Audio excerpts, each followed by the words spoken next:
were talking with Grady before about the fact that he is very open about the fact that he's on the autism spectrum. And I'm wondering if we could just back up a little bit and talk about at what age were you diagnosed?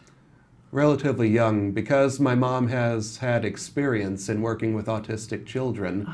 She recognized my symptoms right away. Yes. So how old were you? Were you like 3 or 4? I don't know the exact age, but Okay. that sounds right. Okay.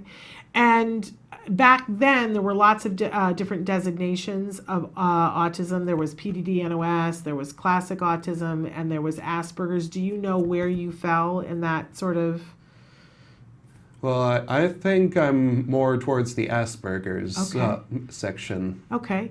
And when did you know about an autism spectrum disorder? When did you find out that that you were in that category? Were you little, or were you older? I was in high school when I found out what autism was and that I had it. Okay. And how did you find out? My parents told me. And this is a big topic that people talk about all the time. There's even a study that's being done up in Canada that's called the Elephant in the Room study, because and I don't know if your parents have participated yet, but they're asking parents and people who are on the autism spectrum that to give information about how they told the person and how the person got the information and what it was like. So what do you remember about that conversation? Was it a good conversation? Was it hard to hear that? Well, at first it was somewhat hard because I knew some of my classmates had it, and I saw how much hardship they were enduring. Okay. And I wondered if I would be enduring that same hardship as well. Okay. And then do you remember feeling like, oh no, or was there a sense of, oh, okay, this is who I am. I'm no different than I was 5 minutes ago. I just have a name for it. Well, I did like the fact that I did have it because it allowed me to get as far in life as I have. Yeah. So, because I love it when we get to the point, I'm all the time saying to my son, who's about to be 13, that autism is not something to be ashamed of.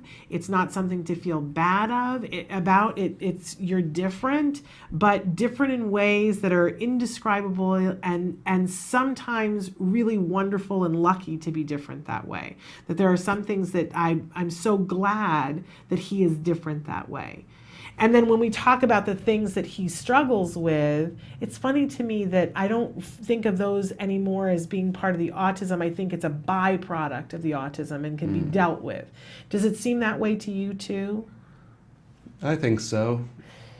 And so I'm wondering, for the parents that are out and there and listening to this, and they're thinking about talking to their child and telling them that they have a diagnosis, is there any advice that you would give them about how to talk about it?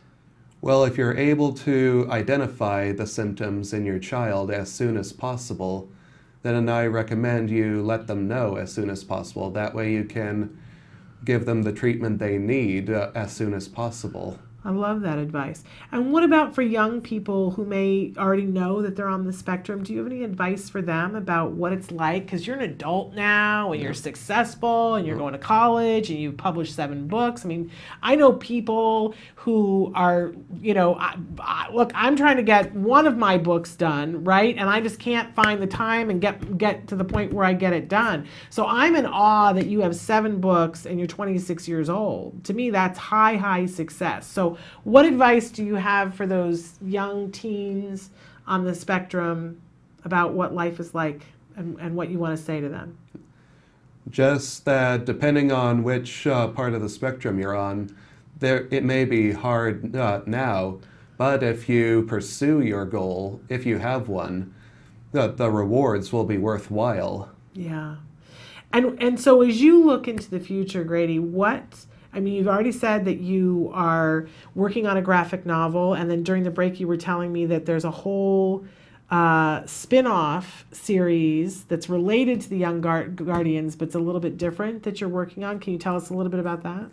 Essentially, it takes place 5,000 years into the future, and it revolves around a futuristic society and how the superheroes of that time adapt to it. In fact, the main character, it will be one of the most powerful characters I ever created, but he will also be one of the most psychologically vulnerable. I love that. I absolutely love that. And so that's the new, you're working on that right now. That's the new book you're working on? Yes. And do we have a title yet? I'm still working on it. Okay. All right. Well, you'll keep us posted on that. So what do you want to do? What do you want to be able, when you look back when you're 50, what do you want to say that you accomplished? I would like to have my works made into graphic novels and films. Yes.